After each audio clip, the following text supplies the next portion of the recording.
I'm already proud of you. A winning way to promote reading. Athletes from Beaufort High School are reading to students at Coosa Elementary School. It's all part of the 2nd and 7 Foundation. Its goal is to tackle literacy by having role models read to younger children. So having a role model come in, I'd rather them have a local role model, a high school role model, than maybe a pro role model. So that way they can really interact and they can say, hey, this kid did it too. He was once my age. He came through these doors. He's now in high school, or she. And so they can say, I can do it too. And I can be a good reader and go on to my future and be successful. Are finally going to win. It allows the students in the elementary schools to see older kids reading and understand that importance that reading is something that they will be doing for the rest of their lives. I also think it helps the older athletes to reach back and to do some type of community service initiatives. It just helps us all around. Athletes from the boys volleyball team and the girls lacrosse team read to students in small groups. I would say my favorite part about reading to the kids was the smiles, honestly. Them being so joyful and just eager to learn, making it very open, that I wasn't like scary. I was very just talkative and they talked back, and it was a great time.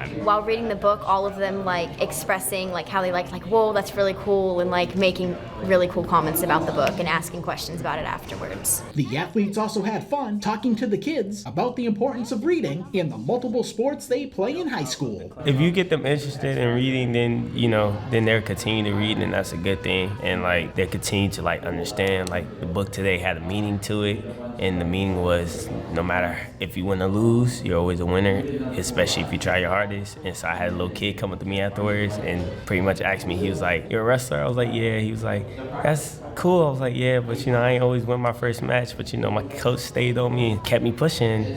Now look at this. I went to state last year, plan to go back again." The second graders will be given a copy of the book to take home. The kids really enjoyed spending time with the high school students and are excited to read. It felt really good because I got to look at the pictures and read some of the words, and they were really nice to us. I like reading all kinds of books, but mainly books about nature and stuff, because I just think nature is really cool and I go outside a lot. This is the 7th year Coosa Elementary and Beaufort High have teamed up to take part in the reading program. The 2nd and 7 Foundation was started in 1999 by 3 former Ohio State Buckeye football players. At Coosa Elementary School, Ron Lopes, Beaufort County School District. You may not get the trophy this year, but when you try your best, you're always a winner.